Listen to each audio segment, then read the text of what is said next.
Mark Thompson and Vanessa Lake seemed like the perfect couple, until just 3 days after their whirlwind wedding, Mark vanished without a trace. His phone went dead, his car was abandoned, and his bank accounts were empty. What began as a fairy tale romance quickly spiraled into a dark mystery of deception, greed, and a chilling secret no one saw coming. Mark Thompson never saw himself as the kind of man who would fall head over heels for a stranger online. At 39, he had built a comfortable life in Denver, Colorado. He had a successful career as a software engineer, dabbled in smart investments, and recently bought a modern 2-story home in a quiet suburb. After a messy divorce 2 years earlier, he had largely sworn off dating. The emotional toll had left him cautious and content with solitude. His friends encouraged him to get back out there, but Mark was always reluctant, until he came across the profile of a woman named Vanessa Lake. Vanessa was stunning. Her photos were flawless: sunsets in Santorini, yoga poses on Malibu beaches, candlelit dinners in rooftop restaurants. Her profile read like a romantic novel. "I've lived a wild life, but now I'm looking for something real. I believe in soulmates." She was younger, just 29, and claimed to be a yoga instructor who had grown tired of the superficial lifestyle. Mark, who was used to practical conversations and logical thinking, was drawn to her romantic tone. She was different, exciting, everything he wasn't. They began messaging late one night. What started as casual conversation quickly turned into long, thoughtful exchanges. She told him about her dreams of owning a wellness retreat, her love of classical music, her spiritual awakening in Bali. Mark found her fascinating. She seemed grounded, yet adventurous. She asked deep questions about his life, his regrets, and his goal. It was unlike any connection he'd had before, and most of all, she made him feel seen. Within days they were talking every night. Within 2 weeks they met in person, at a luxury sushi restaurant downtown. Vanessa arrived wearing a red silk dress and a designer bag. She smiled like she'd known Mark forever. In person, she was even more beautiful than her pictures. She carried herself with grace, charm, and confidence. That night, they shared stories, wine, and laughter. Mark, usually reserved, found himself opening up without hesitation. Vanessa leaned into the romance hard. She planned surprise dates, left handwritten notes in his car, and told him she felt like this was fate. She moved quickly, but never in a way that felt forced. She made him feel special, chosen, even loved. By the end of their 3rd week together, she had met his closest friends. Some were impressed by her poise, others were skeptical, noticing how little she shared about her past, but Mark dismissed their concerns. He believed in her.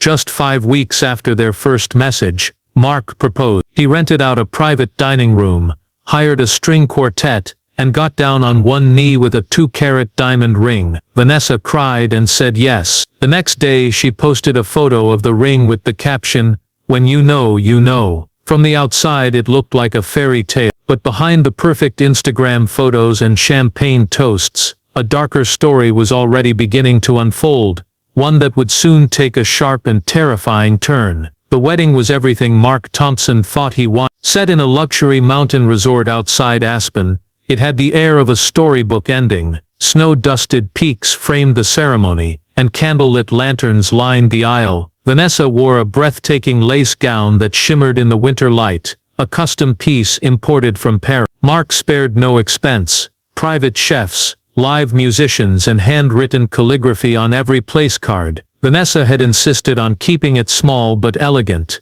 and Mark, in love and eager to please, agreed to everything. Guests were mostly Mark's friends and a few family members. Vanessa claimed her family was complicated, and chose not to invite them, saying they had never supported her dreams. Mark accepted this without question. He didn't want to push. She said all the right things: how lucky she felt to have found him, how she finally felt safe, how she couldn't wait to start their life together. To anyone watching, she was the perfect bride. But even on that magical day, subtle signs of unease began to surface. Mark's sister noticed that Vanessa seemed more concerned with the photographer than with the vows. His best friend remarked later how she seemed to know everyone's net worth before she even asked their names, but the joy of the occasion muted their concern. Everyone wanted to believe this was real love, and Mark, standing at the altar with tears in his eyes, believed it more than anyone. The day after the wedding, Vanessa began settling into her new role as Mrs. Thompson. She moved into Mark's spacious home and quickly started rearranging things, literally and figuratively. Furniture was replaced, art was swapped out for more modern pieces. She ordered expensive rugs, new light fixtures, and talked about hiring a live-in housekeeper. Mark was surprised, but Vanessa brushed off his concerns, saying she wanted their space to reflect who they were now. Then came the credit card charges. Mark's assistant noticed them first. There were transactions that didn't match his usual spending habits. High-end fashion stores, luxury spas and designer boutiques, a $7,000 necklace, a $3,000 handbag, a facial treatment package worth over. When the assistant mentioned it to Mark, he dismissed it as wedding-related expenses. He trusted Vanessa. He had just married her. But something didn't sit right. Vanessa wasn't working. She hadn't resumed her yoga classes and didn't seem interested in finding a job. When asked, she said she was focusing on being a wife and building their future. She spent her days shopping, redecorating and planning luxurious weekend getaways. Mark was generous by nature, and Vanessa praised him for it constantly, calling him her dream husband. Yet beneath the smiles and Instagram posts, a quiet tension was forming. Friends grew uneasy. The honeymoon phase felt too forced, too curated, and though Mark wanted to believe he had found true happiness, a part of him was beginning to question whether he had rushed into something he didn't fully understand. 3 days after the wedding, Mark Thompson vanished without a trace. That morning had seemed ordinary. The sun was just beginning to rise over the Denver skyline when Mark left the house in his running gear. He told Vanessa he was going for a quick jog before breakfast. It was something he often did, part of his daily routine to clear his mind. He stepped out the front door, earbuds in, and jogged off down the sidewalk. That was the last time anyone saw him. By midday, Vanessa claimed to have grown concerned. She said she tried calling and texting him, but his phone went straight to voicemail. She contacted a few of his friends to ask if they'd heard from him. None had. At 7:13 p.m. she reported him missing to the Denver Police Department, telling them she feared he might have had an accident while running or gotten lost in a nearby trail system. Officers responded quickly, but with no signs of immediate danger or foul play. The situation was treated as a routine missing person case for now. The following morning, things took a darker turn. Mark's Tesla was found parked on a quiet side street in Boulder, over 30 miles from his home. It was locked, undamaged, and oddly clean. His phone was not inside, neither were his wallet or keys. There were no signs of a struggle, just the car sitting there empty, as if someone had deliberately left it behind. Detectives grew suspicious. Boulder wasn't part of Mark's usual route. In fact, according to GPS data pulled from the vehicle, it had arrived there around 8:47 a.m., the morning he went missing, only a little over an hour after he left for his jog. That meant someone had driven it there shortly after he left home. But why? Vanessa, now alone in the house, appeared distraught. She spoke to the media with tears in her eyes, pleading for Mark's safe return. She told reporters that their marriage had been perfect and that he had no reason to run away. But detectives noted her timeline didn't quite add up. She claimed to have waited until late afternoon to report him missing. Yet neighbors told investigators she had been on the phone most of the morning, pacing the yard and looking anxious well before noon. Mark's phone last pinged around 6:10 a.m., had gone offline just minutes after he left home. It had not been turned back on since. His bank accounts were accessed later that same day, multiple times. Large withdrawals were made. One transaction, a wire transfer, emptied nearly $150,000 from his investment portfolio. The transfers were digitally signed using Mark's credentials, but experts would later confirm they were likely forged. As investigators started piecing together the timeline, what initially looked like a tragic accident began to resemble something far more sinister. Mark hadn't simply disappeared. Something had been orchestrated, and with every new clue, Vanessa's role in the mystery became harder to ignore. Detectives began tracing Mark Thompson's financial activity in the hours after his disappearance, and what they discovered was both immediate and alarming. Within 24 hours of the missing person report being filed, nearly all of Mark's liquid assets had been drained. His main checking account, investment portfolio, and even a small emergency savings account were wiped clean. The total sum taken exceeded $300,000, and every withdrawal appeared to have been authorized through online platforms using Mark's login information. But something was off. Mark was known to be careful with his money. He used two-factor authentication on all his accounts, kept his passwords private, and never accessed large sums without alerting his financial advisor. The sudden transfers, some of which were made within hours of his supposed jog, raised serious red flags. A series of wire transfers had been routed to offshore accounts, including one registered in the Cayman Islands, under a vague business entity, VL Holdings. Investigators were quick to notice the initials matched Vanessa Lake. When confronted, Vanessa expressed shock and confusion. She claimed to know nothing about the accounts or the missing money. She insisted that she and Mark hadn't discussed finances in depth, and that he handled all the money matters on his own. She told police she had no idea how to access his accounts, and had never been involved in his financial planning. Still, her behavior raised questions. Detectives obtained a warrant to search the Thompson home. What they found was trouble. Hidden inside Vanessa's luxury handbag was a brand new burner phone with only a few numbers saved, one labeled T. They also uncovered receipts for purchases made just after Mark's disappearance. Among them were luxury items, a designer coat, a diamond bracelet, and a high-end travel bag. Several of the receipts bore Mark's name, but investigators could tell the signatures didn't match his official records. The handwriting was more fluid, more stylized, clearly forged. Even more suspicious were the security camera logs from the couple's smart home system. Investigators reviewed footage from the front door and driveway on the morning Mark disappeared. At 6:04 a.m., he was seen jogging away from the house, but 2 hours later the camera was disabled remotely, a setting only Mark and Vanessa had access to. Then at 9:11 a.m., the camera system was reactivated. When asked about the outage, Vanessa claimed she didn't know the system had gone offline. At this point, the theory that Mark had vanished voluntarily no longer seemed plausible. The financial trail suggested a level of planning and deception that could only be executed by someone close to him. Someone with access, knowledge, and motive. Vanessa, who had married Mark just 72 hours earlier, was now firmly at the center of the investigation. Her tears and public pleas no longer matched the mounting evidence. What had started as a mysterious disappearance was quickly turning into a case of calculated fraud, with one central question: where was Mark, and how far had Vanessa gone to make him disappear? As detectives dug deeper into Vanessa Lake's background, the story of the charming yoga instructor began to unravel. The name Vanessa Lake didn't exist before. There were no school records, no professional certifications, no tax filings under that name beyond the last 2 years. What investigators did uncover, however, was a trail of identities, each one carefully crafted and discarded like costumes after a performance. Vanessa Lake was just the latest in a long line of aliases. Her real name was Lauren Genevieve Harper. Born in a small town in Florida, she had changed her legal name twice before the age of 30. Each time she moved to a new state, she adopted a new identity, blending in just long enough to attract wealthy men, secure access to their assets, and then vanish without a trace. Records showed she had lived in at least 6 states over the past decade, including California, Nevada, and Texas. In every location her history followed a disturbingly similar pattern.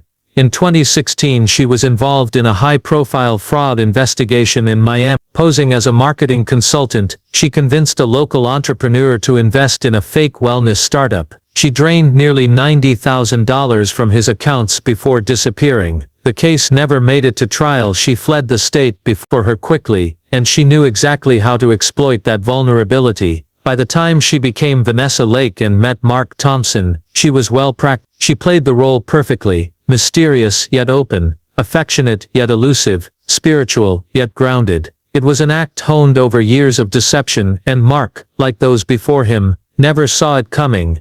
When detectives presented their findings to Mark's family, the shock was overwhelming. No one had suspected that the woman who smiled so brightly in wedding photos had such a dark and manipulative history. Vanessa had spun a web of lies so convincing that even Mark's most protective friends had been fooled. But now the mask had slipped, and the woman at the center of the mystery was no longer a grieving wife. She was a career con artist, and possibly something far worse. With Vanessa's true identity exposed, investigators expanded their search beyond Mark Thompson's case. Looking into every location Lauren Genevieve Harper had lived in over the past decade, the deeper they went, the more disturbing the pattern became. Financial fraud, false identities, vanished partners, all scattered across the country like breadcrumbs leading back to her. What had once appeared to be a one-off crime of opportunity now looked like part of a chilling and well-practiced routine. Two previous disappearances stood out. In 2019, a man named Daniel Mercer vanished from Santa Barbara after a brief and high-profile relationship with a woman calling herself Sierra Lane. He was wealthy, recently divorced, and known to be reclusive. Like Mark, Daniel had been swept up in a fast romance. Within 3 months, he had rewritten his will, naming Sierra as his beneficiary. A week later he vanished. His car was found near a coastal cliff, engine still running, but no body was ever recovered. At the time, authorities suspected suicide. Now they weren't so sure. The second case was even older. In 2013, a man named Greg Foster, a real estate investor in Fort Lauderdale, had reported large sums of money missing from his accounts shortly after entering a relationship with a woman named Lena Voss. She had vanished the same week as the money. Greg filed a police report, but no charges were brought. Lena had covered her tracks so well that authorities never located her, until now. Photos from that time matched Vanessa, then Lauren, almost exactly. Detectives created a timeline, and cross-referenced names, dates, addresses and financial records. In each case the pattern was strikingly similar. An older, wealthy man, a whirlwind romance, sudden financial entanglements, and then silence. The victims were either left bankrupt, or disappeared altogether. In some cases, their families assumed they had made poor choices, and chosen to disappear. Only now, with Mark's case bringing national attention, did the true extent of Lauren's deception become horrifyingly clear. But what truly pushed the investigation forward was a piece of surveillance footage uncovered by a financial crimes task force. 2 days before Mark's disappearance, a private bank in Denver recorded Vanessa entering the lobby with a man investigators didn't recognize. He was tall, casually dressed, and seemed familiar with Vanessa. Security footage showed them meeting with a manager for over an hour before leaving with paperwork in hand. Using facial recognition software, the man was identified as Trevor Gaines, a former club promoter with a long history of fraud and identity theft. More importantly, he had once been arrested in Las Vegas with Vanessa, then going by yet another alias. Though the charges were dropped at the time, the connection was now impossible to ignore. The theory was no longer just that Vanessa had acted alone. It appeared she had helped someone experienced in forging documents, laundering money and creating false identity. Someone who could help make people disappear. And suddenly, the case transformed from a suspicious missing persons report into a coordinated criminal conspiracy. One far more dangerous and far-reaching than detectives had originally imagined. Detectives now had a new lead, Trevor Gaines. A man with a past nearly as shadowy as Vanessa's, Trevor had been involved in multiple fraud schemes stretching back over a decade. He had used over a dozen aliases, and had been arrested in Las Vegas, Miami and New Orleans, but had always managed to avoid serious jail time. Investigators believed he was more than just an accomplice. He was the one behind the curtain, helping Vanessa aka Lauren, execute her schemes with precision and silence. Authorities tracked Trevor to Miami, where he had been living in a luxury high-rise condo under the name Jacob Lerner. Surveillance showed him living a lavish lifestyle, valet parking, designer clothes, weekly visits to high-end restaurants. He didn't have a known employer, didn't pay taxes under his real name, and yet seemed to have unlimited resources. It wasn't hard to connect the dots. Mark Thompson's stolen money had most likely helped fund his lifestyle.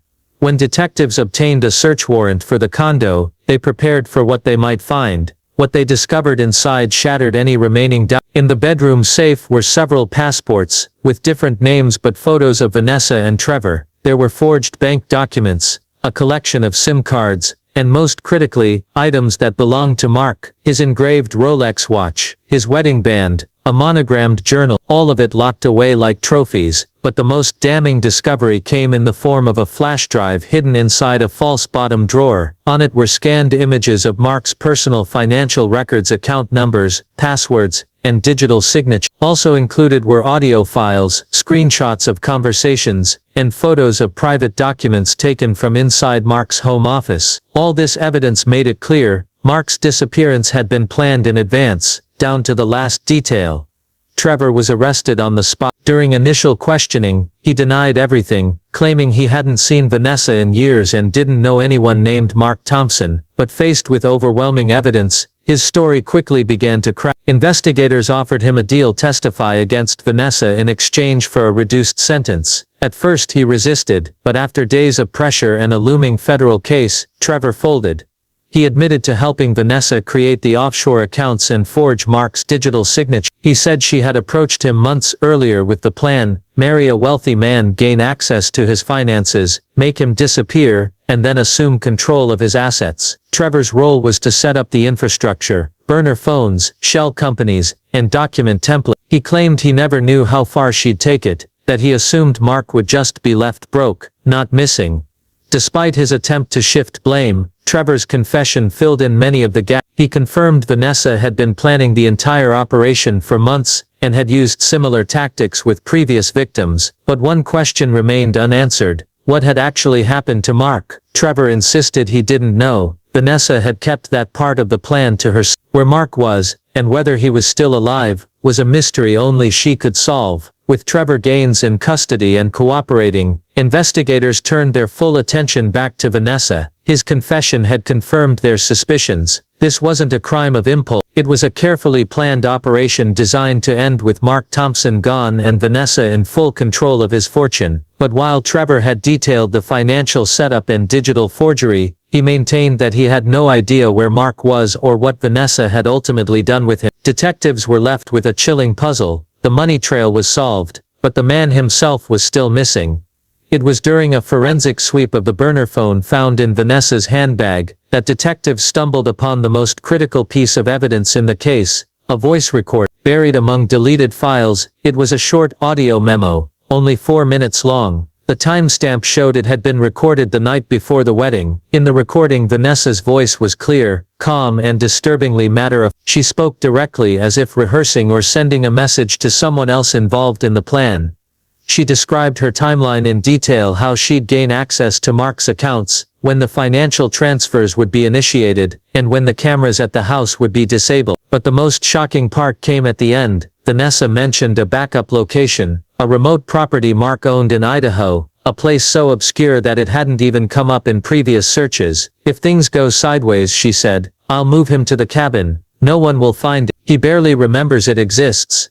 Investigators immediately searched through Mark's property records. Sure enough, buried under a small real estate holding company he had created years earlier, there was a deed for a remote cabin deep in the Idaho wilderness, more than 600 miles from Denver. It had no phone line, no neighbors, and hadn't been accessed since before the pandemic. It was the perfect place to disappear someone. Authorities coordinated with local law enforcement in Idaho, and dispatched a search team to the property. The area was remote, accessed only by a rough dirt road surrounded by dense forest. The cabin itself was small and appeared undisturbed from the outside. But inside, searchers quickly found signs of recent activity: an open pack of bottled water, a flashlight, and a half-eaten protein bar on the counter. In the living room, a thick rug was rolled slightly to the side, revealing a heavy wooden trap. What they found beneath it shocked even the most experienced officers. In a hidden cellar, lying on a thin cot in near darkness, was Mark Thompson, alive, disoriented, and severely dehydrated. He had been drugged, transported, and kept in isolation for 3 days with only minimal food and water. Medical personnel rushed him to a hospital, where he began a slow recovery. When he was finally able to speak, he confirmed everything. Vanessa had drugged his tea the morning of his disappearance, loaded him into her car, and driven him unconscious to Idaho. She had left him there to die while she cleaned out his life. News of Mark Thompson's discovery stunned the nation. What had started as a missing person case had now exploded into one of the most elaborate and chilling abduction plots in recent memory. While Mark recovered in a Boise hospital, law enforcement agencies across 3 states coordinated efforts to locate Vanessa Lake, real name Lauren Harper, before she could disappear for good. But Vanessa was already on the move. Investigators traced her last known location to a hotel in Chicago. She had checked in under a new alias using a fake ID, paid in cash, and stayed just one night. Surveillance footage showed her wearing a wig, sunglasses, and carrying only a single piece of luggage. But most telling was the ticket confirmation found on her burner phone's browsing history. Vanessa had booked a one-way flight to Europe using a false name and a stolen passport, scheduled to depart from O'Hare International Airport in less than 12. Authorities rushed to the airport, coordinating with TSA and Homeland Security. As passengers lined up for early morning international flights, plainclothes officers combed the terminal. Just before boarding began for a flight to Amsterdam, they spotted her sitting alone near a departure gate, scrolling on her phone, calm and composed. She didn't resist when they approached. She didn't say a word. Vanessa Lake,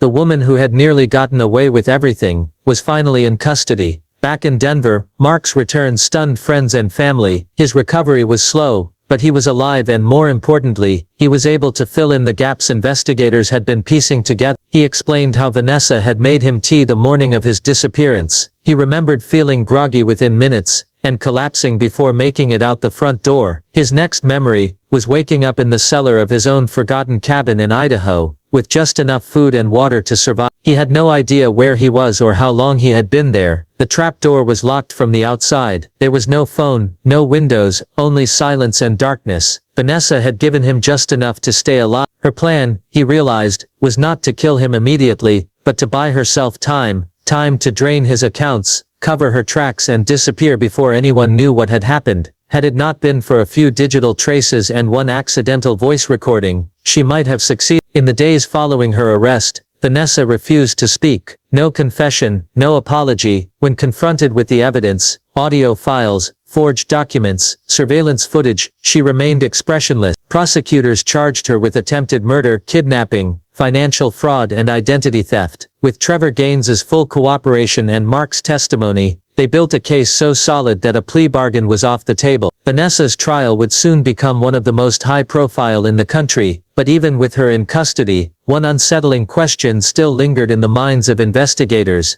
If this was her plan for Mark, what had she done to the men who were never found? In the weeks following Vanessa's arrest and Mark's miraculous rescue, the investigation widened to uncover the full scope of her criminal network. Prosecutors and detectives worked tirelessly to connect the dots between Vanessa, Trevor Gaines, and the countless victims left in their wake. What emerged was a portrait of a ruthless scheme built on manipulation, greed, and cold calculation. Court documents revealed that Vanessa's operation had relied on a series of shell companies and offshore accounts, all carefully designed to funnel stolen money away from prying eyes. Each identity she assumed came with a new set of forged documents and a fresh social media presence to lure wealthy targets. With Trevor's expertise in identity theft and document forgery, the duo had perfected a method to erase their victims financially and sometimes physically. The media dubbed the case the Gold Digger's Vanishing Act, highlighting how Vanessa's charm had masked a darker reality. Public interest soared, with viewers and readers captivated by the unfolding drama. But beneath the sensational headlines was a sobering truth.